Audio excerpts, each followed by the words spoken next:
Alhamdulillah rabbil alamin wa bihi nasta'in wa la umuri dunya wad din wassalatu wassalamu wal atamman al akmalan ala sayyidil mursalin nabiyina Muhammad wa ala alihi wa ashabi ajma'in, amma ba'd. Tuendelea na kitabu chetu kitukufu cha 100 sual wa jawab fi ahkam as-siyam. Tulianza kitabu hichi katika muda uliotangulia na leo tutaka kuingia katika masala ya kuhusu khaswais shahru Ramadhan. Lakini kabla ya kuingia katika mlango huu na mada hii, kwanza napenda tu kutaja jambo hili kama madkhal ya kutusaidia sote. Sisi tuabudu na tumeamrishwa na Mwenyezi Mungu kuabudu.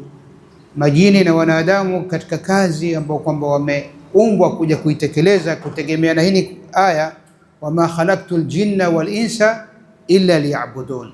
Hii ni ibada ambayo kwamba sisi itekeleza as-sala, as-siyam, al-hajj, zote hizi ibada zina nguzo zake.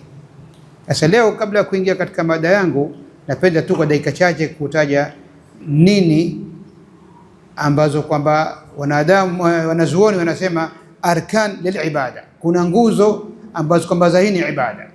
Ni muhimu sana munipe mashikio yenu katika kipindi hichi, kwa sababu al-ibada ina nguzo tatu. Ibada yoyote ina nguzo tatu. Ya kwanza, sisi tuabudu Mwenyezi Mungu.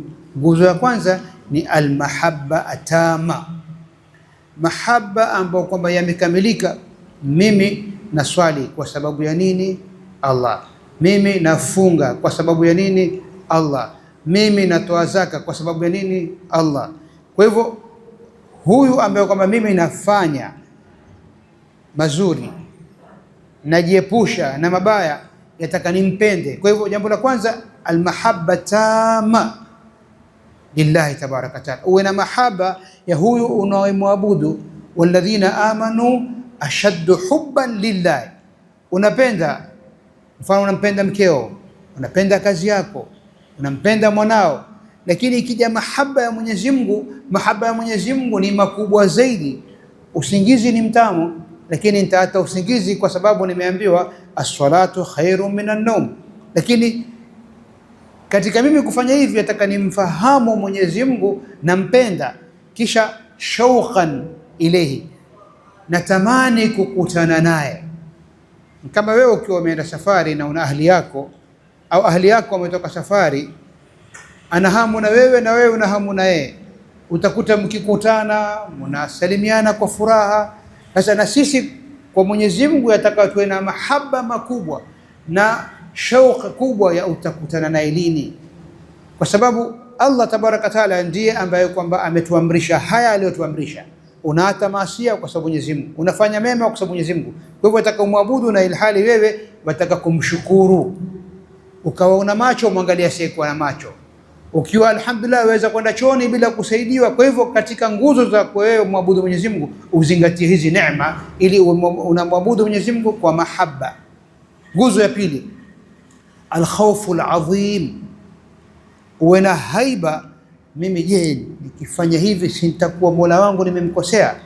Nina faragha ya kufanya maasia, lakini ninaogopa, nina hofu Allah kesho nitasimama mbele yake, itakuwa vipi? Mimi watu waweza wasijue, lakini kwa hivyo una hofu al-azim. Hofu ile itakusaidia wewe katika kuwa na mikakati mizuri na maadili mazuri. Kwa hivyo ukiabudu una hofu, mimi nikiata kuswali nitakuwa kweli ni Muislamu. Una hofu Allah aliyenipa haya yote, nitamjibu nini kesho yaum al-qiyama? Kadhalika arraja as-sadiq, ndio nguzo ya tatu, arraja as-sadiq. Yani wewe una matarajio mazuri, na hiyo ni at-tamaa fi rahmatillah. Una tamaa, unahisi Mwenyezi Mungu, hata kama nimeasi, hata kama nimedhulumu, hata kama nimefanya hivi, lakini rehma zake, kwa sababu amesema inna rahmati sabaqat ghadabi, yani wa inni laghaffarun liman taba wa amana.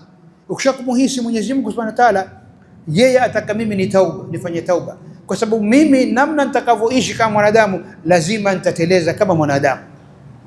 Sasa nikishakufahamu huyu ambaye kwamba amenipa haya, mimi nikitaka tauba, mimi nikirudi nyuma yeye ananipokea na atanifurahikia, basi itakuwa hii itakupa wewe nafasi nzuri. Angalia kwenye Qur'ani, suratul Anbiya, innahum kanu yusari'una fil khairat wa yad'unana raghaban wa rahaba wa kanu lana khashiin, walikuwa wanafanya haraka katika kufanya yale mambo mazuri, yale mambo ya kheri. Kwa hivyo hapa pia katika faida kutoka na aya hii, jambo la kheri lolote usilieke, kwa sababu hujui mauti yatakufikia wakati gani, au hujui ile chance ulioipata jana au leo utaipata tena mara nyingine. Kwa hivyo ufanye haraka katika ile isra, katika kufanya haraka katika ile kheri, na uwe unamwomba Mwenyezi Mungu ilhali ya hofu na arraja. Ndio anasema ndege akiruka ana kipande cha kichwa, ana na upande wa ubawa huu na ubawa huu. Kwa hivyo hii kichwa ni mahaba yawe mbele, ingawa wengine wamechukua mahaba mpaka wamekosa kubalance. Wanasema mimi nampenda Mwenyezi Mungu, lakini nampenda tu, sifanyi. Laysa al-imanu bitamanni walakin ma waqara fil qalb wa saddaqahu al-amal. Sio mimi natamani tu lakini sifanyi. Tunaambiwa wal asri innal insana la fi khusr illa alladhina amanu, umeamini sawa, kisha waamilu salihati. Haitoshi kuwa umeamini peke yake, lazima ufanye. Kwa hivyo katika nguzo muhimu wewe ni ufanye haraka kufanya mema, ufanye haraka kujiweka mbali, lakini uwe na matarajiwa makubwa kwa Mwenyezi Mungu. Kwa hivyo ibada yote unayoabudu iweke mbele yako, au ziweke hizi nguzo tatu: almahabba walkhawfu warraja. Kadhalika iwe na arraja sadiq biidhnillah tabaraka taala. Tukirudi katika mlango wa kitabu chetu, ma hiya khasais shahru Ramadhan, khasia au speciality ya mwezi wa Ramadhani ni kitu gani? Ramadhan huwa ashharu tasi' fi taqwim alhijri.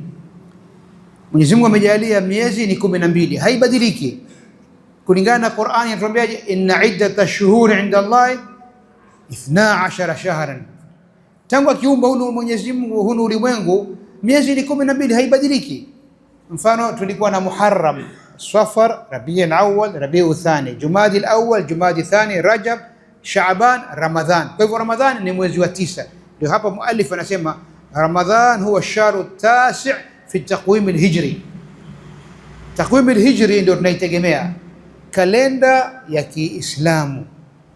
Mwanamke akifidiwa na mume wake ana eda, unaangalia tarehe ya hijria. Una zaka zako za kila mwaka zinapitiwa na haul, unategemea tarehe yako ya hijria. Kwa hiyo masala ya tarehe alhijria ndio tunategemea sisi wanadamu, sisi Waislamu. Kadhalika wa huwa shahrul Qur'an. Huku nyuma tulisema as-siyam wal Qur'an yashfa'ani lil'abd yawm al-qiyama.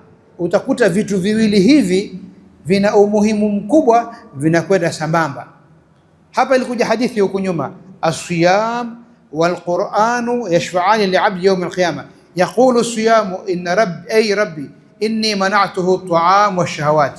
Itasema ile funga uliokuwa umefunga wewe, nimzuia asile na asifanye matamanio yake, ewe Rabbi msamehe, mimi namshufaia. Na kadhalika al-Qur'an, huyu aliata usingizi wake, aliata starehe yake, alikuwa wakati msikitini i'tikafu muda mrefu akijaribu kuhifadhi, akijaribu kusoma. Ewe Mwenyezi Mungu, kulingana na kwamba alikuwa akiupa mbele jambo kama hili, mpatie shafaa. Kwa hivyo unaambiwa kwamba huwa shahrul Qur'an. Qur'ani atakayesomwa sote kila siku, lakini ikija mwezi wa Qur'an wa Ramadhan kithirisha kusoma Qur'an. Haithu kana ibtida'u inzalihi fi samai dunya. Qur'ani ilipoteremka ilianza kuteremka katika mbingu ya duniani kwanza, ikateremshwa yote kwa mara moja, kisha ikawa yateremka huku duniani kulingana na yale matukio. Utakuta kuna hii ni aya katika sura Makia, hii ni aya katika sura Madania, hii iliteremka Maka, hii iliteremka Madina, ikaendelea kushuka. Na mwanzo Qur'ani iliposhuka, ayu al-ikhwa al-kiram, ilikuwa hakuna vitabu, hakuna karatasi. Ilikuwa watu wanaandika kwenye mifupa, wanaandika kwenye ngozi, wanaandika kwenye majabali, lakini walikuwa wanafahamu mzuri ni kitabu gani wewe ukikisoma mara 100 huchoki. Ni kitabu kigani? Utakuta kitabu kingine chochote ukishakusoma mara 100 utakuta kama ushachoka, kama ushakihifadhi. Lakini Qur'ani kila ukisoma wasikia utamu, mara nyingine wapata faida nyingine. Utakuta hii kitabu hichi huchoki nacho, na kila mara una kitu kama unakwenda kucharge system ya mwili wako unaposoma kitabu hichi. Kwa hivyo si kitabu kama kitabu kingine chochote, na kila ukisoma wewe una ajr kutoka kwa Mwenyezi Mungu kutokana na kitabu hichi. Kwa hivyo kuanza kuteremka kitabu hichi iliteremka Ramadhani, kisha ikawa inateremka kulingana na matukio. Wa huwa shahrun furidha alaina siyamu, sisi siyamu ya Ramadhani ilianza kufaradhisha katika mwezi huu wa Ramadhani. Wa fiha lailatul qadri allati hiya khairu min alf shahr, katika mwezi huu mtukufu, mwezi wa Ramadhani, kuna usiku mmoja, usiku wenye cheo. Umma huu hatuna umri mrefu. Umma uliotangulia ulikuwa ukiishi miaka mingi, lakini ummati wetu unaishi miaka mabaina 60 wa 70, na wanaovuka si wengi. Sasa tumepatiwa opportunities kama hizi. Kwa mfano siku ya Ijumaa, siku ya Ijumaa ukioga, ukajitia manukato, ukatoka nyumbani, umetembea kwa mfano mpaka msikitini, ukaja ukakaa kabla ya khatibu hajapanda, wewe katika tendo lako hili itakuwa ni kama umesimama mwaka mzima usiku, na kadhalika umefunga mwaka mzima. Angalia, Mwenyezi Mungu ametupa nafasi ya mambo kama haya siku ya Ijumaa, alfajiri ya siku ya Ijumaa. Si kama swala nyingine yote. Katika wiki tuna swala 35. Katika wiki tuna faradhi 35. Kama kwa siku moja kuna ngapi? 5. Kama leo ni Ijumaa 3, alfajr, adhuhur, alasr, almaghrib, alisha. Sasa leo Jumatatu, Jumanne, Jumatano, Alhamis, Juma, Alsabt, Alahad, kisha Jumatatu. Kwa hivyo siku 7 mara 5 ni 35. Katika hizi 35 swala ya alfajiri ya siku ya Ijumaa, ajri yake na furas ambao kwa ni juu yetu kufanya bidii ni siku ile ya swala ya alfajiri ya siku ya Ijumaa. Shona mbali khair yawm talat alayhi shams, ile tuluu shams ikitoka siku ya Ijumaa ina baraka zake na khair zake. Kwa hivyo opportunity kama hizi sisi wanadamu tulio hai tufanye bidii isitupite, na huu mwezi wa Ramadhani una ndani ule usiku wenye cheo. Wa shahrun tusaffadu fiha ash-shayatin wa maradatul jinn. Ayuha ikhwa alkiram, mazingira ni kitu muhimu sana katika lugha za kileo. Infrastructure ni kama mimi nikitaka kwenda kuketi pahali, nitaangalia jirani yangu atakuwa nani, nitapata karibu na msikiti, kukiadhiniwa nipate kufika karibu. Nataka kwenda mfano umra, je, nitapata hoteli ya mbali au nitapata hoteli ya karibu? Nitasafiri namna gani? Kwa hivyo ni muhimu sana wewe utafute aljar qabla ad-dar, yani muhimu sana utengeze mazingira mazuri. Kwa hivyo utakuta kwamba katika kuzungumza mazingira, hii mwezi wa Ramadhani, shetani ambaye kwamba ni adui mkubwa wetu tayari huwa amefungwa. Mwenyezi Mungu anatuambia katika sehemu tofauti, na mtume wetu sana atuambia hapa, wa shahrun tusaffadu fiha ash-shayatin wa maradatul jinn, majini na mashetani tayari washafungwa, hakuna kuwa influence watu. Wakati wa mtume wetu sallam aliwahi kumfunga shetani kwenye kipia nje, watu hawakutoka msikitini wakabakia. Kisha akakumbuka dua ya Nabii Suleiman alayhi salam alipoomba Mungu ampe ufalme na mulku ambao kwamba hatoshindwa. Akakumbuka Nabii Suleiman ameomba dua hii, mimi leo nikifanya hivi nitakuwa nimemshinda ndugu yangu Nabii Suleiman, ndio akamfungua ule shetani, lakini alikuwa amemfunga. Na hii kuonesha cheo cha mtume wetu Muhammad sallam katika anbiya al-akharin, khatamul anbiya wal mursalin, imamul anbiya. Na sisi ni umma, Mwenyezi Mungu ametupa nafasi nyingi sana, ametuchagua. Ndio mmoja alikuwa akizungumza na sahaba Abdullah bin Mas'ud radhiallahu anhu, alimwambia nimetamani mimi ningekuwa na nyinyi wakati mtume wetu Muhammad sallam yuko hai. Abdullah bin Abbas akamjibu, Abdullah bin Mas'ud akamjibu, ungekuwa vipi? Hujui ungekuwa namna gani? Kwa sababu kuna mambo mengine yalikuwa magumu yataka imani, na sisi leo pia tunataka tuwe na imani. Kuna mambo ni magumu mpaka uwe na imani yenye nguvu ndio utayafanya, au imani yenye nguvu ndio utayawata. Kwa hivyo ni muhimu sana. Nikimalizia kwa dakika chache, wa yunadi munadin kulli leila, kila usiku katika ule mwezi wa Ramadhani kuna matangazo, kuna nafasi inatangazwa. Anayetangaza nani? Si mtu wa kawaida, malaika ndio wanatangaza, ya baghi alkhairi aqbil wa ya baghi ash-sharri aqsir, ewe unayetaka kufanya kheri fanya. Nafasi ndio kama hiyo ya Ramadhani. Una mfano chakula taka kulisha mtu, kumfutirisha, zaka ataka kutoa, nafasi kama ile itumie. Ewe mwenye kutaka kujiepusha mabaya, jiepushe nayo wakati kama hunu. Walillahi utaqaa minan nar, Mwenyezi Mungu pia katika kipindi kama hichi anawaacha watu huru na moto. Sote tunajua nyumba ni mbili, kila moja katika sisi tayari kuna nyumba yake iko hapa, kuna nyumba yake iko huku, kila moja katika sisi tangu ulipoumbwa wewe, lakini kila moja shakadiriwa. Sasa anayejua ni Mwenyezi Mungu Subhanahu wa Ta'ala, utaenda huku au utaenda huku, mwisho wako utakuwa namna gani. Lakini sisi ni kuomba husnul khatima inda al-maut daima. Kwa hivyo utakuta kwamba Mwenyezi Mungu yuwaata watu na moto huru. Kwa hivyo ni juu yako uombe, utumie nafasi ile.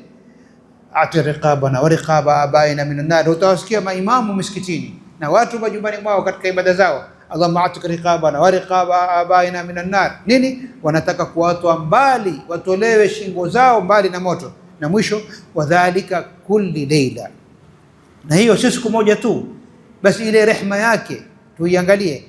Nafasi aliyotupa sio siku moja tu, mfano Ramadhani siku 29 au 30, kila usiku kunao ile nafasi, kila usiku, sio usiku moja, ili wewe kila siku ujaribu upate kuwa ni wenye kuwatwa huru na moto. Ayuha ikhwa alkiram, kwa kuzingatia wakati, tuombe Mwenyezi Mungu akiwemo alladhina yastami'una alqawla fayattabi'una ahsana. Wassalamu alaykum wa rahmatullahi wa barakatuh. Barakallahu fikum wa shukran.